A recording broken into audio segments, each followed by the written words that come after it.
Fit है यार वो।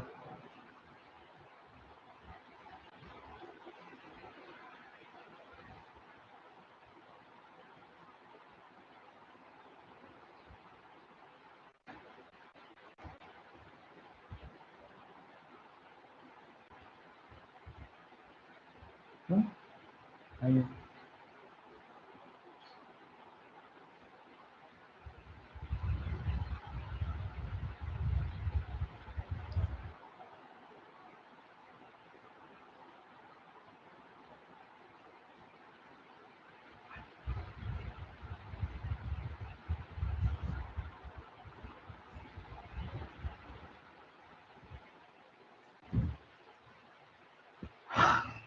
Very good morning.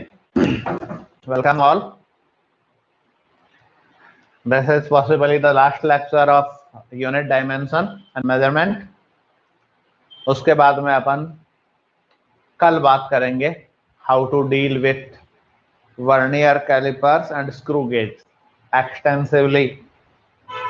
ऐसा टॉपिक जिसको 11th में नहीं डील किया जाता है, ये ना टारगेट में जब आ जाओगे ना तब उसको डील करते हैं लोग बात। बट लेट्स स्टार्ट, आज उसको एंड करते हैं अपने को। तो फर्स्ट टॉपिक में मतलब पहला use of unit and dimension we have studied that how to convert the system of unit, how to find the value of one physical quantity which is given in one system of measurement to another system of measurement. And now next use, look what I have said, that if y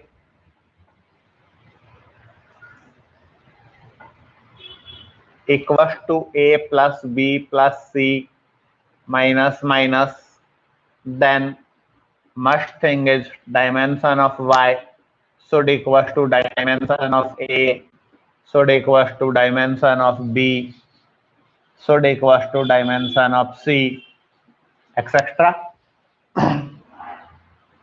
If y equals to a into b, then dimension of y should equals to dimension of a,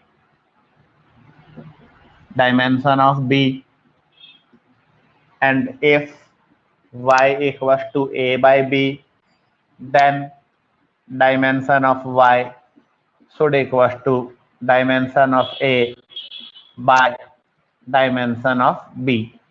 अगर ये है then these are valid, otherwise these are invalid. Is it clear? अगर ये चीजें हैं तो ही ये चीजें वैलिड है, otherwise the formulas are not valid. तो by using of these we can check the validity of a formula. We can check the validity of formula, मतलब कोई फॉर्मूला अगर है तो वो करेक्ट होगा if these conditions are fulfilled. Okay, अब इसमें ये ध्यान रखना, ये कंडीशन फुलफिल होने का मतलब ये नहीं है कि दीज आर करेक्ट, बट अगर वो करेक्ट है तो ये कंडीशन फुलफिल होएगी. थोड़ा सा मतलब मिस्टीरियस बात बोला मैंने, समझो इसको. सपोज एक सिंपल फॉर्मूला है, s equals to ut plus half at square. Okay ना. अब इसके लिए अगर ये बातें हैं then it is clear, then it is correct. Okay ना. बट सपोज करो ये बातें तो s equals to ut plus at square के लिए भी सही होगी, ut प्लस 2at स्क्वायर के लिए भी सही होगी. इसका मीनिंग क्या है? इसका मीनिंग ये है कि अपने पास कांस्टेंट को अचीव करने का कोई फंडा नहीं होता डायमेंशन में. That's why I am saying what, if this formula is correct then this should be there, but if this is there, इसका मीन्स ये नहीं है कि ये फॉर्मूला करेक्ट है because of the variation of the constants. Is it clear? Is it clear और not?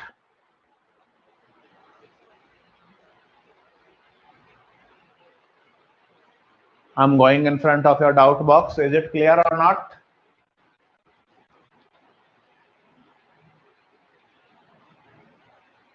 Okay. So let's start.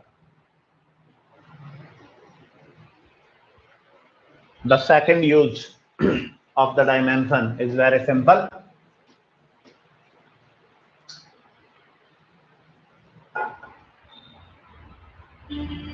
To check the validity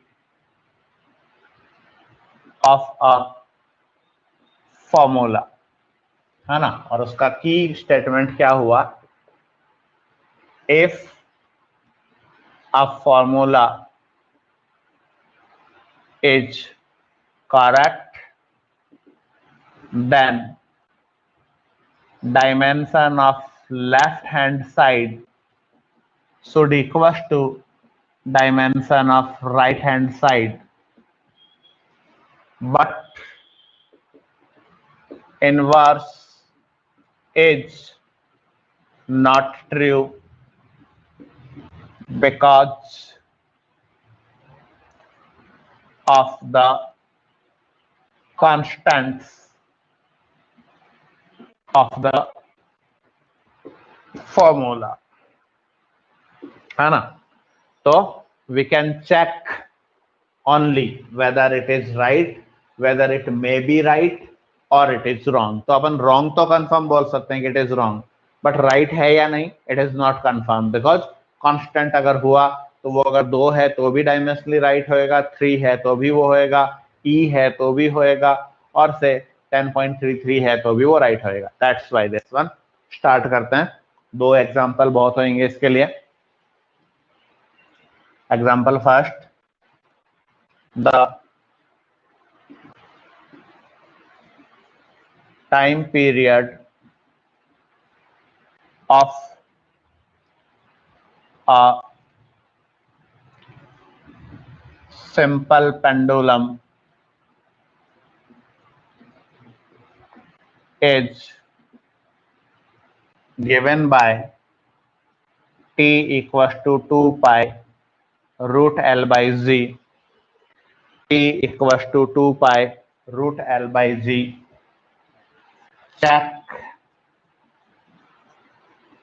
whether it is correct or not, है ना? तो चेक करने का method क्या अपना? Dimension of left hand side should equal to dimension of right hand side. Okay ना? Start करते हैं. Here L is length and G is gravitational acceleration. Okay na? So T equals to 2 pi root L by Z. Simple. पहले dimension of left hand side निकालो, then dimension of right hand side निकालो, and then क्या करो? दोनों अगर equal है तो सही है, इक्वल नहीं है तो इट इज रॉन्ग. स्टार्ट करता हूं बेटा मैं. Dimension of left hand side, that is dimension of time, that is m naught L naught T1. This is the dimension of left hand side. Okay, now move on the dimension of right hand side. So this is first dimension of right hand side, dimension of 2 pi, dimension of L power half, and dimension of Z power minus half. Dimension of 2 pi, dimension of L power half, dimension of 2 power Z power minus half. Okay na? So let's start. 2 pi constant है, constant का कोई dimension नहीं है, m naught L naught T naught. Length L power half and G nothing but m naught L1 T minus 2 acceleration power minus half. Convert, ये तो छोड़ दें अपन. अपने पास आएगा क्या? L power half into L power minus half and T power minus half into minus 2, that is 1. It is simply m naught L half minus half T1, that is m naught L naught T1. So dimension of right hand side equal to dimension of left hand side. Same आ गया ना, hence it is correct. Hence it is correct. Is it clear? Is it clear? Waiting for your messages.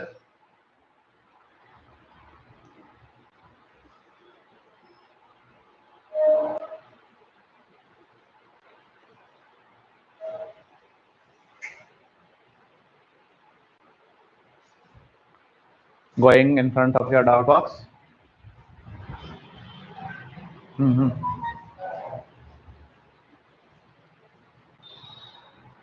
Correct ना, note कर लिया?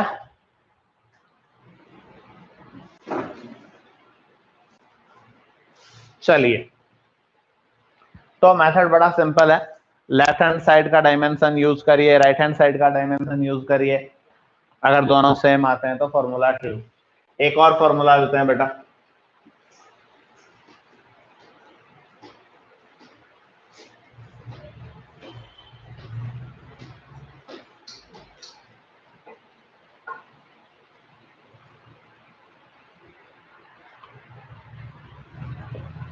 check the validity of s equals to ut plus half at square using dimensional method.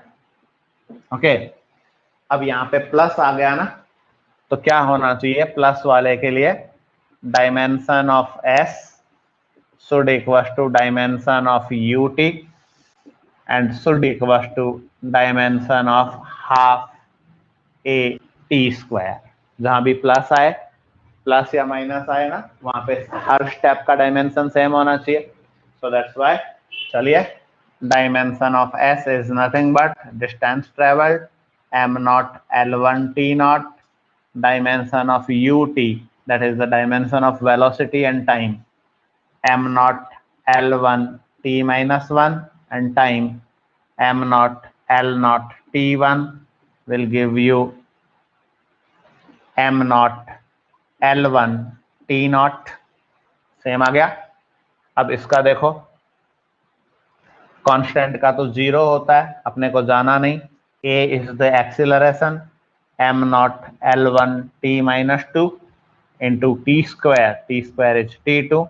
Again it will convert into m naught L1 T naught.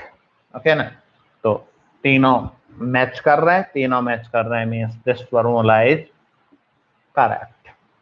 Okay, तो ये it is only the interest of your class level, 11th level.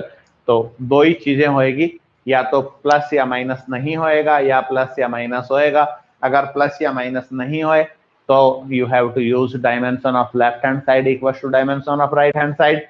And if there is plus or minus in between the quantities, then you have to use this method.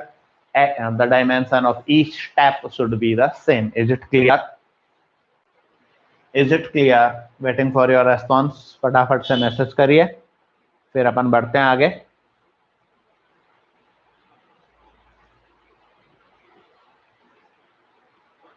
Is it clear? Clear sir ji. Okay बेटा. तो this was the second use. कोई भी formula बना सकते हो, nothing else. कोई formula आपको दे दिया तो खाली उसका डायमेंशन चेक करिए, left hand side, right hand side, या each type.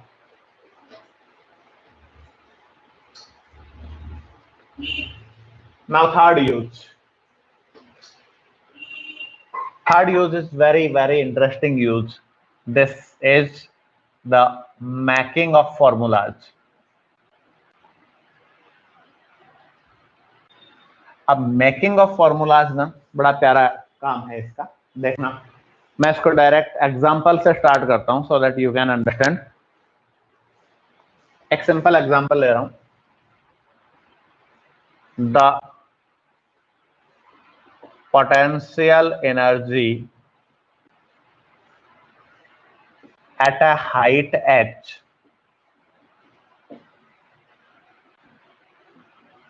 depends upon h, the mass of body, that is m, and gravitational acceleration g. Find the relation between them.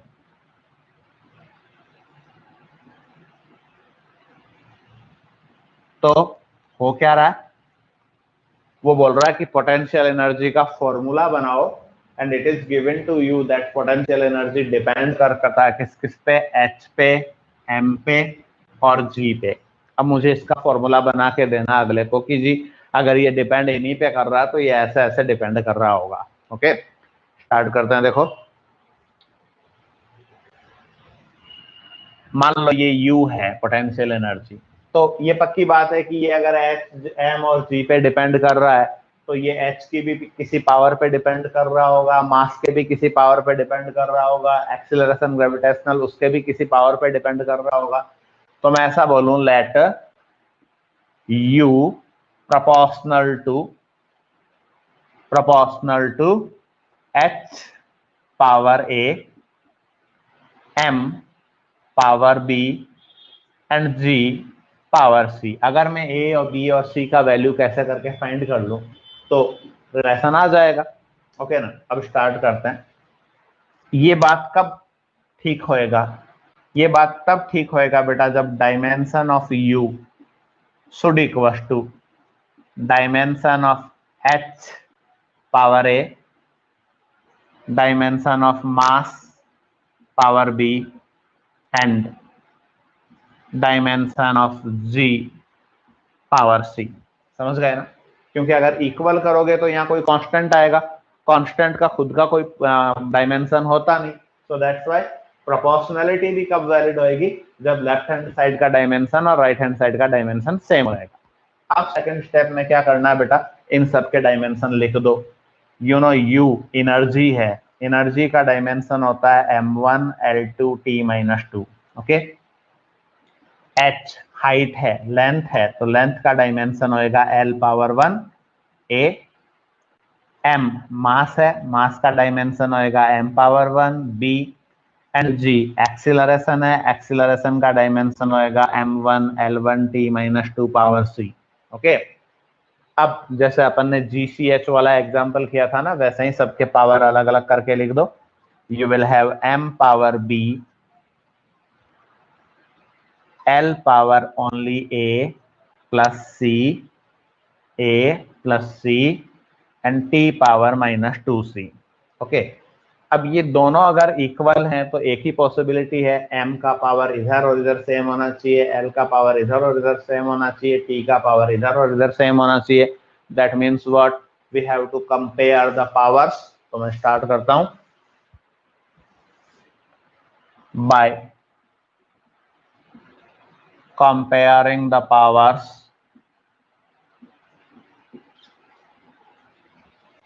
पहले मास का कंपेयर करूं, लेफ्ट हैंड साइड में 1 है, right hand side में b है, तो b का वैल्यू आ गया 1। अब लेंथ का कंपेयर करूं, लेफ्ट हैंड साइड में 2 है, राइट हैंड साइड में a प्लस c है, सेकंड इक्वेशन। अब टाइम का कंपेयर करूं, लेफ्ट हैंड साइड में -2 है, राइट हैंड साइड में -2c है, so simply it will give you c equals to 1। तो वैल्यू आ गया c का विच इज 1। ये c वाला वैल्यू इसमें पुट कर दो, you will have a plus 1 equals to 2 और the value of a is also 1। आ गया a का वैल्यू, b का वैल्यू, c का वैल्यू। अब इन सबको आप इक्वेशन 1 में पुट कर दो जो आपने इनिशियली एज्यूम किया था। By putting a b and c in 1, मेरे पास आएगा u proportional to m power 1, g power 1, h power 1। और आप जानते हो कि पोटेंशियल एनर्जी का फॉर्मूला क्या होता है, u इक्वल टू mgh। यानी वहां पे कांस्टेंट का वैल्यू 1 ही होता है, तो you can write u equals to mgh। Constant के बारे में डायमेंशन कभी कुछ नहीं बोलेगा, वो आपको अपने मर्जी से लिखना पड़ेगा। अगर याद है तो लिख दीजिए u इक्वल्स टू mgh, और अगर नहीं याद है तो आपका आंसर डायमेंशन ये होएगा u प्रोपोर्शनल टू mgh। बोलो बेटा, यहां तक कोई doubt? Having any doubt?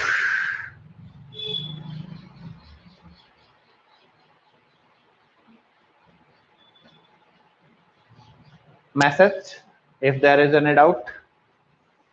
I don't think कि इन चीजों में कोई डाउट रहा होगा आपको, सिंपल सिंपल बातें हैं सारी। ओके बेटा, नोट करते जाइए साथ साथ, सो दैट कंप्लीट आपका मामला भी बैठता जाए। One more numerical.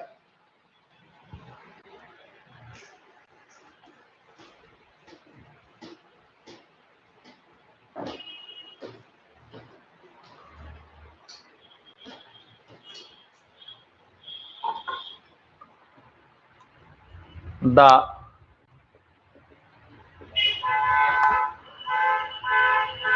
time period of a pendulum, उल्टा कर रहे हैं, अभी अपन ने चेक किया था, अब बना रहे हैं।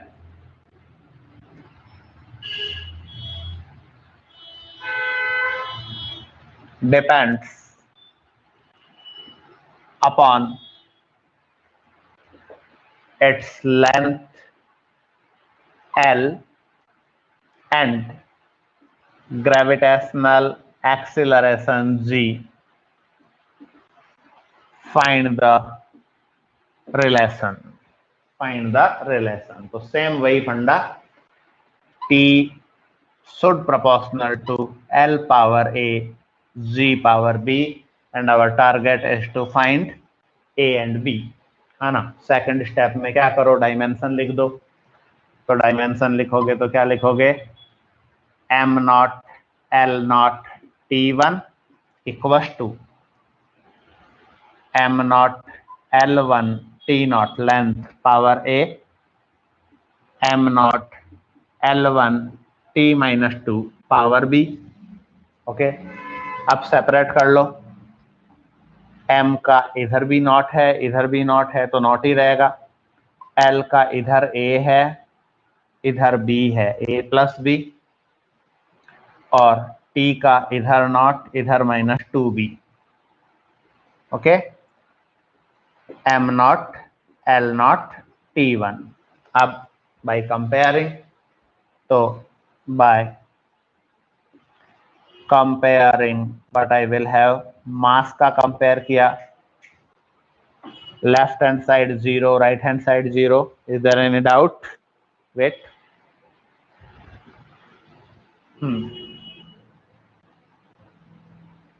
ऐसे किसी का भी फॉर्मूला बन जाएगा विराट, बट फॉर्मूले का कांस्टेंट आपको पता नहीं होगा। प्रोपोर्शनैलिटी तक आपका बन जाएगा, उसके आगे कांस्टेंट के बारे में डायमेंशन कुछ नहीं बोलेगा। ओके, सो मास में 0 इक्वल टू 0 जो कि बट नेचुरल है। लेंथ में जाइए तो लेंथ का 0 equal to a plus b, that simply give you the value of a should equal to minus b। And time का अगर कंपेयर करोगे 1 इक्वल टू माइनस 2b और b equal to minus half. अब b का value minus half आ गया, इसका simple means है यहां से कंपेयर जोड़ दो उसको, a का वैल्यू प्लस हाफ आ जाएगा, है ना। तो this is the value of b and this is the value of a। So simply आप बोलोगे, अगर आप इनको 1 में पुट करोगे, by putting in 1 you will have t proportional to L power half G power minus half proportional to L power half by G power half and proportional to root L by G, है ना। अब you know, आप जानते ये हो कि t equal to 2 pi root L by G होता है, बट डायमेंशनली आप आंसर लिखोगे ना तो your relation will be t proportional to L by G।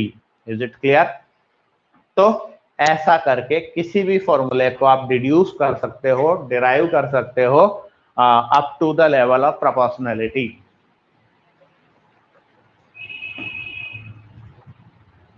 Constant की जगह के रख दो, सी रख दो, है ना, वो आपकी मर्जी है, बट डायमेंशन आपको प्रोपोर्शनैलिटी तक ले जाएगा। उसके बाद में आप लिख दो कि हाँ k root L by G, you can write where k is any constant, ऐसा आपको लिखना पड़ेगा, where k is any constant. Note करिए बेटा।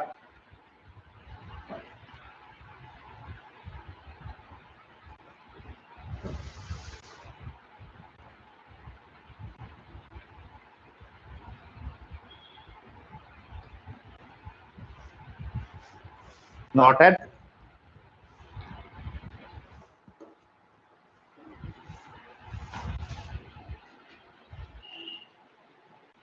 अभी देखिए कल अपन ने क्वेश्चन किया था ना, वो भी इसी का एक एक्सटेंशन था कि mass depend upon G, C and H, यही मेथड अपन ने काम में लिया था, but now this is in the form of use of dimension. तो 3 यूज हुए बेटा।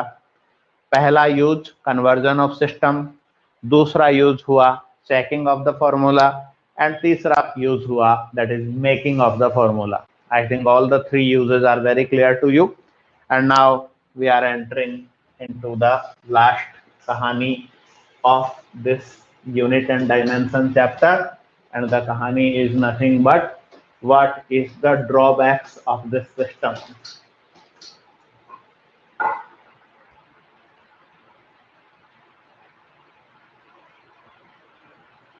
ओके बेटा, पहला ड्रॉबैक तो अभी तक आप समझ ही गए होंगे, it cannot say anything about the constants. Okay, constants के बारे में ये कुछ नहीं बोलेगा। Second drawback, it cannot deal the formulas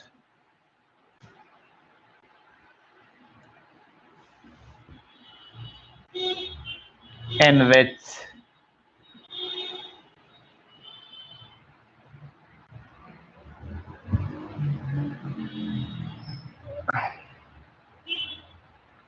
trigonometric or exponential functions are included.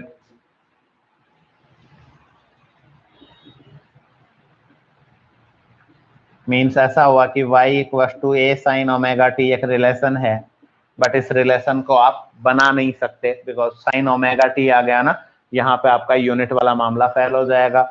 और n equal to N not E power minus lambda T एक formula मान लीजिए है, बट इसमें e आ गया, तो यहाँ पे आप यूनिट वाला फंडा यूज नहीं कर सकते।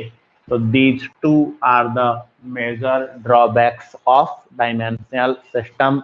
वहां तक ये सिस्टम रीच नहीं कर पाएगा। Is it clear?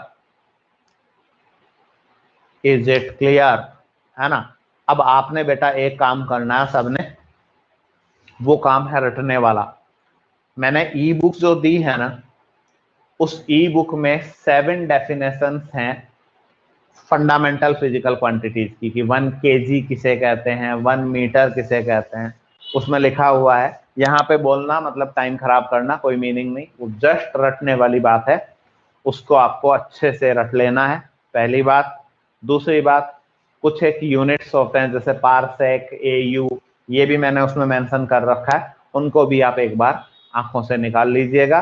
And then thereafter it is my challenge कि आप किसी भी कोचिंग के किसी भी लेवल का कोई भी सीट का क्वेश्चन उठा लीजिएगा, आप इजीली हंसते हंसते उस क्वेश्चन को फाड़ के रख देंगे। Okay, is it clear? I think it is very clear to you. Thank you everyone. कल अपन बात करेंगे vernier calipers related questions, screw gauge related questions. थोड़ा सा ऑड टॉपिक है, मतलब कहीं आपका देखा हुआ पढ़ा हुआ नहीं है, but it is must for the IT mains and the APCA advanced exams. Thanks, Suchet.